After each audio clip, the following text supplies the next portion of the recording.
श्री कृष्ण कहते हैं मरे हुए व्यक्ति की 3 चीजें कभी नहीं लेनी चाहिए। दोस्तों, गरुड़ पुराण में भगवान श्री कृष्ण ने गरुड़ जी को मृत व्यक्ति की ऐसी चीजों के बारे में बताया है जिनका इस्तेमाल किसी भी जीवित व्यक्ति को नहीं करना चाहिए। भगवान श्री कृष्ण कहते हैं कि प्रकृति का ये नियम है कि जिसका भी जन्म हुआ है उसकी मृत्यु भी निश्चित ही है। मृत्यु ऐसा सत्य है जिसे कोई भी नकार नहीं सकता है। मृत्यु निकट आने पर मनुष्य को अपने शरीर का त्याग अवश्य ही करना पड़ता है और शरीर के साथ वो व्यक्ति सभी भौतिक वस्तुओं का भी त्याग कर देता है। अर्थात मनुष्य मृत्यु के पश्चात इस मृत्यु लोक की कोई भी वस्तु अपने साथ लेकर नहीं जा सकता। उसके साथ केवल उसके पाप और पुण्य ही जाते हैं। यदि किसी मनुष्य ने अपने जीवन काल में पाप से अधिक पुण्य किए हैं तो उसे मृत्यु के समय कोई कष्ट नहीं होता है और उसके प्राण सहज गति बाहर निकलते हैं। लेकिन जिस व्यक्ति ने जीवन भर पाप किए हों उसकी मृत्यु बहुत दर्दनाक होती है। उसे मृत्यु के समय बहुत पीड़ा सहन करनी पड़ती है। यमराज के दूत उसे पर बिल्कुल भी दया नहीं दिखाते हैं और उसे अपने पाश में बांधकर खींचते हुए यमलोक ले जाते हैं। यमलोक जाने के मार्ग पर उसे पापी व्यक्ति को बहुत दुख होता है। वो महाकाल करता हुआ नरक के मार्ग पर चलता है, लेकिन यम के दूतों को उसे पर दया नहीं आती है और वे उसे और पीड़ा देते हैं। श्री कृष्ण कहते हैं कि आत्मा का इस संसार में कुछ भी अपना नहीं है।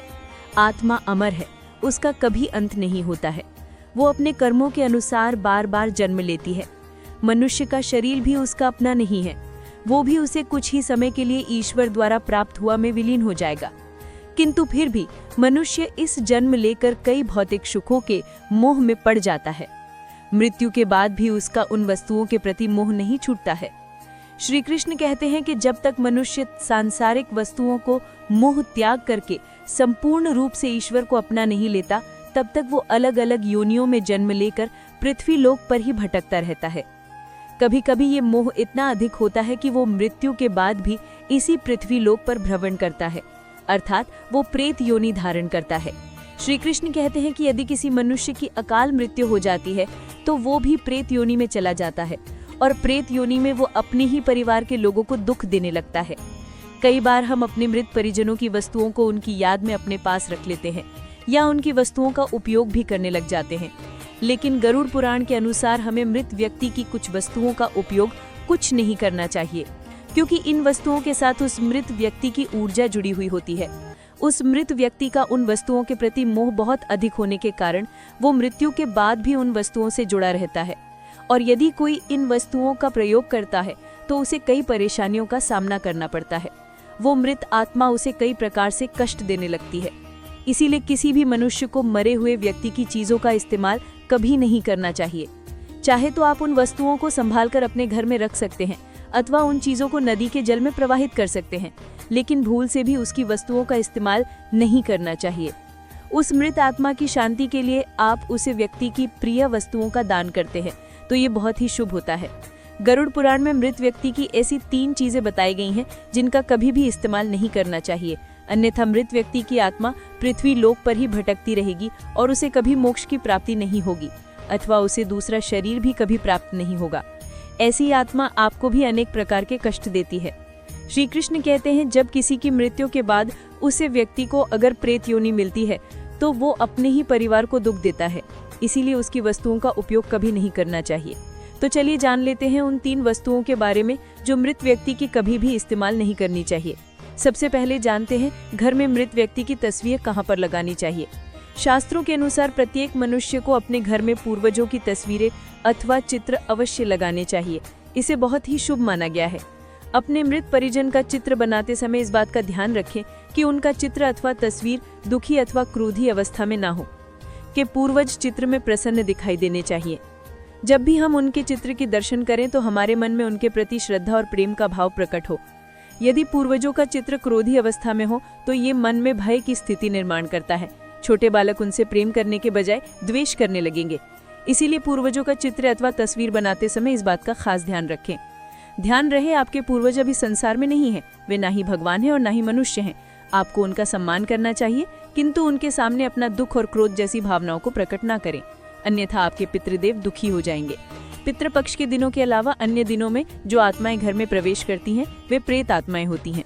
इससे घर में भयंकर दुख का वातावरण निर्माण होता है। वास्तुशास्त्र के अनुसार पितरों की अथवा पूर्वजों की तस्वीरें भूल से भी पूजा घर में नहीं रखनी चाहिए। इससे भगवान का अपमान होता है। इससे आपके सभी पितृगण अत्यंत दुखी और क्रोधित हो जाते हैं। यदि आपके किसी परिजन की अकाल मृत्यु हुई है तो वे प्रेत योनि में चले जाते हैं और पृथ्वी लोक पर ही भटकते हैं। जब तक उनकी आत्मा की शांति के लिए नारायण बलि की पूजा नहीं की जाती, तब तक वे प्रेत आत्मा बनकर अपने ही परिवार के लोगों को परेशान करते हैं। ऐसे में आपको उनकी तस्वीरें घर में नहीं लगानी चाहिए और पितृपक्ष में उनका श्राद्ध भी नहीं करना चाहिए। पितरों की तस्वीरें सदैव ही उत्तर दिशा की दीवार पर लगानी चाहिए, ताकि उनका मुख दक्षिण दिशा की तरफ होना चाहिए। इसके अलावा अन्य किसी भी दिशा में पितरों की तस्वीरें लगाना अशुभ माना गया है। घर के ईशान कोण में पितरों की तस्वीरें भूल से भी नहीं लगानी चाहिए।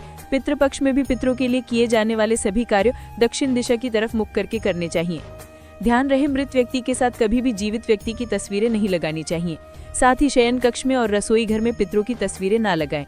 आइए अब जानते हैं मृत व्यक्ति की कौन सी चीजों का उपयोग नहीं करना चाहिए। सबसे पहली चीज है मृत व्यक्ति के कपड़े। गरुड़ पुराण के अनुसार मृत व्यक्ति के कपड़ों का कभी भी इस्तेमाल नहीं करना चाहिए। उन्हें भूल कर भी नहीं पहनना चाहिए।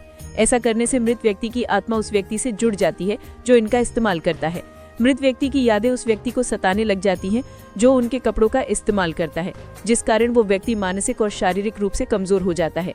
उस व्यक्ति को अपने मृत परिजन की ऊर्जा का एहसास भी होने लगता है। इसीलिए मृत व्यक्ति के कपड़े कभी भी नहीं पहनने चाहिए। मृत व्यक्ति के कपड़े हमेशा दान कर देने चाहिए, जिससे उसकी आत्मा को शांति प्राप्त हो जाती है। दूसरी चीज है मृत व्यक्ति के गहने। गरुड़ पुराण में कहा गया है कि मृत व्यक्ति के गहने भी उसके कपड़ों की तरह ही उसकी ऊर्जा के स्रोत होते हैं। मृत व्यक्ति का अपने गहनों से लगाव कपड़ों से भी कई गुना ज्यादा होता है, क्योंकि प्रत्येक व्यक्ति गहने खुद को सुंदर प्रतीत करने के लिए पहनता है। लेकिन जब व्यक्ति की मृत्यु हो जाती है और उसके गहने कोई दूसरा व्यक्ति पहन लेता है, तब मृत व्यक्ति की आत्मा असहाय महसूस करने लगती है। वो आत्मा उस व्यक्ति को परेशान करने लग जाती है। आत्मा मोक्ष की राह पर ना जाकर इसी मृत्यु लोक में अपने ही परिजनों को ही परेशान करने लग जाती है। इसीलिए मृत व्यक्ति के गहनों का भी इस्तेमाल नहीं करना चाहिए। व्यक्ति की मृत्यु के बाद उसके गहनों को गलाकर अन्य आभूषण करवा लेने चाहिए, अन्यथा उन्हें मंदिर में दान कर देना चाहिए। तीसरी चीज है मृत व्यक्ति की घड़ी। कपड़ों और गहनों की तरह घड़ी भी एक मृत व्यक्ति की प्रमुख ऊर्जा स्रोत होती है। गरुड़ पुराण में घड़ी के बारे में नहीं कहा गया है, लेकिन अनेकों ज्योतिष शास्त्री ये बताते हैं कि मृत व्यक्ति की घड़ी भी उससे जुड़ाव का कार्य करती है, क्योंकि घड़ी उस व्यक्ति से जीवन भर जुड़ी रहती है और उसके समय का निर्धारण करती है। इसीलिए उस व्यक्ति की मृत्यु के पक्ष उसके समय का भी अंत हो जाता है, जिस कारण उस व्यक्ति की घड़ी का कभी भी इस्तेमाल नहीं करना चाहिए। ऐसी मृत व्यक्ति की घड़ी को हमेशा दान ही करना उत्तम माना जाता है। तो दोस्तों, उम्मीद है आपको ये जानकारी अच्छी लगी होगी। वीडियो को लाइक जरूर करें, कमेंट में जय पितृदेव और जय श्री कृष्ण अवश्य लिखें। साथ ही चैनल को सब्सक्राइब जरूर करें। आप सभी का धन्यवाद।